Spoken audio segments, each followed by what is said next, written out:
America का सबसे चर्चित वन बिग ब्यूटीफुल बिल संसद से पास हो गया है। आज इंडिया एट 9 में बात करेंगे इसका असर भारत और भारतीयों पर क्या होगा। साथ ही जानिए बीजेपी को मिलने वाली है क्या उनकी पहली महिला राष्ट्रीय अध्यक्ष, और अंत में जानिए कौन है वो शख्स जिसने मात्र 20,000 रुपए में आतंकियों से एलओसी पर सौदा कर लिया था। तो चलिए खबरों का सिलसिला शुरू करते हैं। नमस्कार, मेरा नाम है आश कपूर, आप देख रहे हैं समय इंडिया एट 9। सबसे पहले बात करते हैं वन बिग ब्यूटीफुल बिल का भारत में क्या असर पड़ेगा। अमेरिका का सबसे चर्चित वन बिग ब्यूटीफुल बिल संसद से पास हो गया है। अमेरिकी राष्ट्रपति डोनाल्ड ट्रंप ने इस बिल को मंजूरी मिलने के बाद उसका असर न केवल अमेरिका पे होगा बल्कि पूरी दुनिया पे इसका प्रभाव पड़ेगा। इसका असर भारत और भारतीयों पर भी होने वाला है। इस बिल का सबसे ज्यादा असर प्रत्यक्ष और अप्रत्यक्ष रूप से रेजिडेंट्स यानी एनआरआई द्वारा भारत में पैसे भेजे जाने या निवेश करने पे पड़ सकता है। बता दें कि पिछले साल भारत को विदेश में आ रहे पैसे यानी रेमिटेंस से तगड़ी कमाई हुई थी। विदेश में काम कर रहे भारतीयों ने वित्त वर्ष 2024-25 में देश में रिकॉर्ड पैसा भेजा था। ट्रंप ने जिस वन बिग ब्यूटीफुल बिल का नाम दिया है उसमें करीब 900 पृष्ठों का विवरण सामने आ चुका है।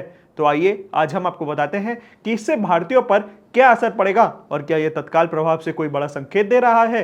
अमेरिकी राष्ट्रपति डोनाल्ड ट्रंप की प्राथमिकता सुरक्षा और अवैध प्रवासन रोकने और विदेश को भेजे जा रहे धन और टैक्स पे टैक्स लगाने की थी, जिसके लिए वन बिग ब्यूटीफुल बिल लाया गया। यह बिल भारत जैसे देश को सीधे प्रभावित करता है, जहां से लोग अमेरिका जाते हैं और नौकरी करते हैं, घर पैसा भेजते हैं या फिर निवेश करते हैं। यह कानून भारत के लिए रेमिटेंस फ्लो को प्रभावित करेगा। इसके अलावा भारतीय छात्र और काम करने वालों और परिवारों के लिए अमेरिका में रहना महंगा हो जाएगा और साथ ही साथ पहले से अधिक चुनौतीपूर्ण भी हो जाएगा। अमेरिका से विदेशों में भेजे जाने वाले धन पर मूल रूप से प्रस्तावित 5% टैक्स को घटाकर सिर्फ 1% कर दिया गया है। अमेरिका में लगभग 4.5 बिलियन यानी 45 लाख भारतीय नागरिक या भारतीय मूल के लोग रहते हैं, जिनमें से कोई भारत में अपने परिवारों के लिए कमाई का बड़ा हिस्सा भेजते हैं।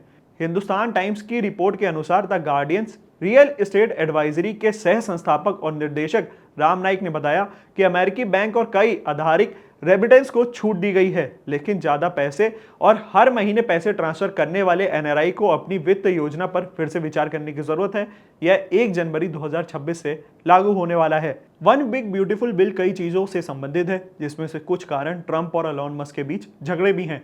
अमेरिकी निवासियों द्वारा आयोजित विदेशी स्रोत से प्राप्त किराए की आय पर मौजूदा नियम में कोई बदलाव नहीं किया गया है, जिसमें से ग्रीन कार्ड या फिर अमेरिकी नागरिकता रखने वाले एनआरआई भी शामिल हैं।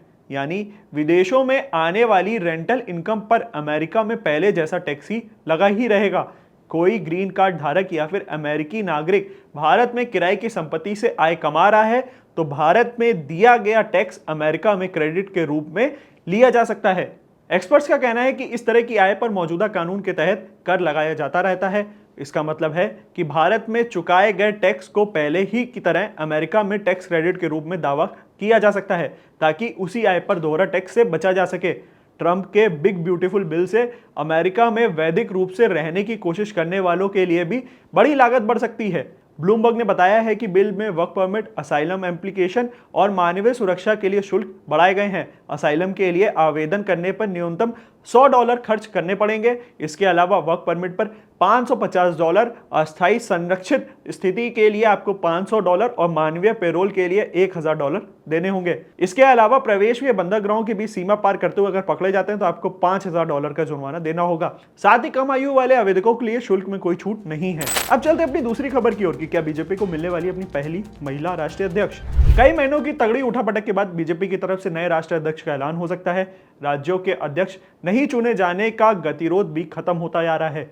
बताया जा रहा है कि पीएम मोदी के विदेश दौरे खत्म होने के बाद नाम का ऐलान हो सकता है। इसी बीच देश के राजनीतिक गलियारों में यह चर्चा है कि बीजेपी को पहली राष्ट्रीय अध्यक्ष महिला के रूप में मिल सकती है।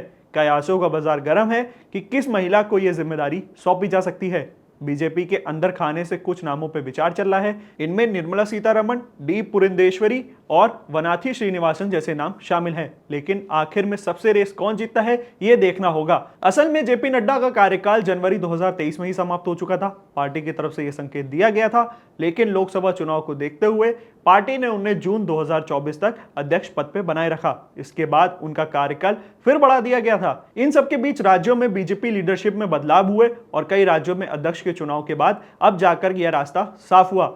आइए जानते हैं कि कौन कौन से नाम इस रेस में सबसे आगे हैं। बताया जा रहा है कि इस रेस में सबसे प्रमुख नाम केंद्रीय वित्त मंत्री निर्मला सीतारमण का है। उन्होंने हाल ही में बीजेपी मुख्यालय में जेपी नड्डा और महासचिव बीएल संतोष के साथ अहम मुलाकात की।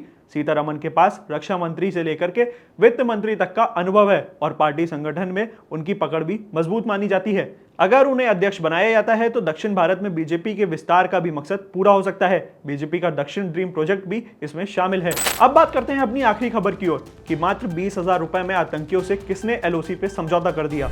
29 जून को जम्मू कश्मीर के राजौरी जिले के टुनकांडी इलाके में पकड़े गए आतंकी गाइड मोहम्मद आरिफ ने पूछताछ में कई बड़े खुलासे कर दिए हैं। वहीं सुरक्षा बलों ने आरिफ से बरामद फोन को श्रीनगर के फॉरेंसिक साइंस लेबोरेटरी में जांच के लिए भेज दिया।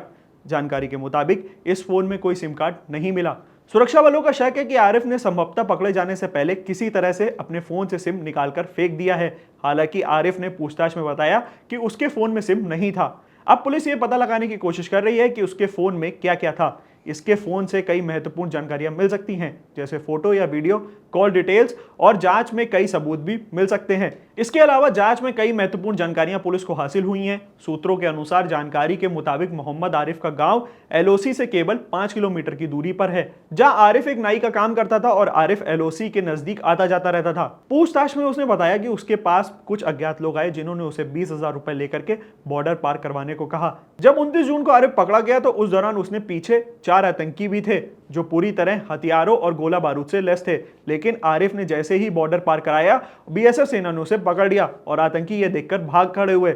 सूत्रों से मिली जानकारी के मुताबिक ये चारों आतंकी जैश ए मोहम्मद आतंकी संगठन से जुड़े हुए हैं और घुसपैठ के दौरान इन पर जब फायरिंग की गई तो एक घायल भी हुआ। आरिफ से मिली महत्वपूर्ण जानकारी के बाद इलाके में लगातार तलाशी अभियान चलाया जा रहा है ताकि इस मामले में और सबूत हासिल किए जा सकें।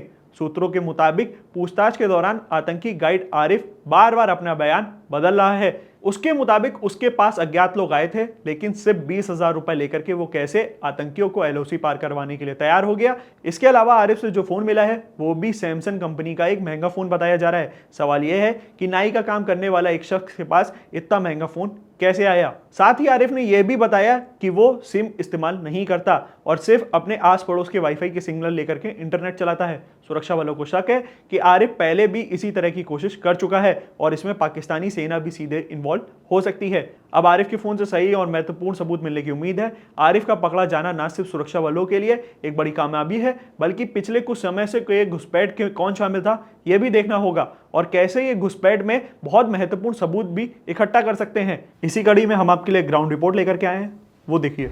जम्मू कश्मीर के राजौरी के तरकुंडी इलाके से 29 जून को आतंकी गाइड आरिफ के पकड़े जाने के बाद लगातार अलग अलग खुलासे जो हैं वो उसकी तरफ से किए जा रहे हैं। इन्वेस्टिगेशन लगातार जारी है और इसी बीच जो 29 जून को आतंकी गाइड आरिफ पकड़ा गया था उसने ये भी बताया है कि वो 20,000 रुपए लेकर आतंकियों को यहाँ पर घुसपैठ कराने की फिराक में था और उसी दौरान जब ये चारों आतंकी इस गाइड के साथ यहाँ पर घुसपैठ करने की कोशिश कर रहे थे, उसी दौरान 29 जून की दोपहर और शाम के बीच में ये वारदात जो है वो यहां पर अंजाम देने की कोशिश की गई, जिस समय सुरक्षा बलों ने इन चारों आतंकियों पर फायरिंग की और भाग खड़े हुए और इस यहां पर आतंकी गाइड आरिफ को यहां पर गिरफ्तार कर लिया। इन्वेस्टिगेशन में कई बड़े खुलासे हुए। सबसे पहला ये कि एक पाकिस्तानी सेना के अधिकारी ने आरिफ को यहां पर टारगेट दिया था कि इन 4 आतंकियों को तुमने घुसपैठ कर पार पहुंचाना है और उसके लिए 20,000 रुपया दिया जाएगा। आरिफ को क्यों चुना गया, उसका सबसे बड़ा कारण यह था कि एलओसी के बिल्कुल नजदीक 5 किलोमीटर दूर ही आरिफ जो है वो उसका गांव था, जहां पर आरिफ नाई का काम जो है वो यहां पर करता था और क्योंकि बचपन से उस इलाके से वो वाकिफ था, इसीलिए पाकिस्तानी सेना के अधिकारी ने इस आरिफ को यहां पर चुना ताकि इन आतंकियों को वो घुसपैठ करवा सके। इसके अलावा यह भी जानकारी मिली है कि पहले भी आरिफ ने कई बार जो कोशिशें हैं वो यहां पर की हैं। इसके साथ ही साथ सबसे बड़ा खुलासा यह कि आरिफ के हवाले से एक मोबाइल फोन जो है वो भी यहां पर बरामद हुआ है, जिसमें एक सिम कार्ड जो है वो नहीं था। संभवतः आरिफ जब पकड़ा गया उससे पहले ही आरिफ ने किसी तरह से अपने फोन से जो सिम है वो निकाल कर फेंक दिया। बट और साथ ही साथ आपको बता दें कि इस फोन को अब श्रीनगर की फोरेंसिक साइंस जो लेबोरेटरी है उसे वहां पर भेज दिया गया है। इसका फोन जो है वो भी शक के घेरे में है, क्योंकि एक सैमसंग का हाई एंड फोन है और एक नाई के पास इतने पैसे और एक फोन इतना महंगा कैसे पहुंचा, ये भी एक अपने आप में सवाल है। और आरिफ ने यह भी बताया है कि वो वाईफाई लेकर इंटरनेट का इस्तेमाल जो है अपने गांव में करता था, वो कोई भी सिम इस्तेमाल नहीं करता था, जो साफ तौर पर शक के घेरे घेरे में है। ऐसे में कई सारे सवाल जो हैं वो यहाँ पर इस इन्वेस्टिगेशन से कई सारी परतें जो है वो खुल सकती हैं और सबसे बड़ा बात यह है कि पाकिस्तानी सेना की डायरेक्ट इन्वॉल्वमेंट जो है वो इसमें देखी जा रही है और इसमें कई सारी और परतें खुलने की भी यहाँ पर संभावना है कि पिछले कुछ समय में जो राजौरी पुंछ में घुसपैठ की कोशिशें हुई हैं उसमें कौन कौन शामिल था, किस तरह से ये पूरी प्लानिंग जो है वो की जाती थी और पाकिस्तानी सेना किस तरह से मदद करती थी, वो भी खुलासे जो हैं वो आरिफ के द्वारा यहाँ पर आगे आने वाले दिनों में इन्वेस्टिगेशन के दौरान जो है वो किए जा सकते हैं। और सबसे बड़ी बात यह है कि उस मोबाइल फोन से कई सारी इंपॉर्टेंट जानकारी है जिसमें फोटोज, वीडियोस और कॉल डिटेल से ये पता लग पाएगा कि पिछले कुछ दिनों में जब से ये लगातार कोशिश कर रहा था किस किस से ये बात करता था और क्या कुछ इसको टारगेट जो है और दिए गए थे, क्योंकि इसी इलाके को इसने चुनकर यहाँ पर घुसपैठ करवाने की कोशिश जो है वो यहाँ पर क्यों की गई। और सबसे बड़ी बात सुरक्षा बलों के लिए बड़ी कामयाबी इसलिए भी है कि एंटी इन्फिल्ट्रेशन ग्रिड को और स्ट्रांग करने के लिए कई महत्वपूर्ण कदम जो हैं वो प्रशासन और यहाँ पर सुरक्षा बल इसके बाद ले सकते हैं ताकि इस तरह की कोशिशें जो किसी भी द्वारा की जाती हैं वो यहाँ पर कभी भी कामयाब ना हो सके। वीडियो जर्नलिस्ट मानिक केरनिक, सरजोधपुर, आजी मीडिया, जम्मू। तमाम ऐसी न्यूज़ की वीडियोस के लिए बने रहिए हमारे साथ, देखते रहिए इंडिया.com। कैमरे के पीछे था हमारे साथी भानु।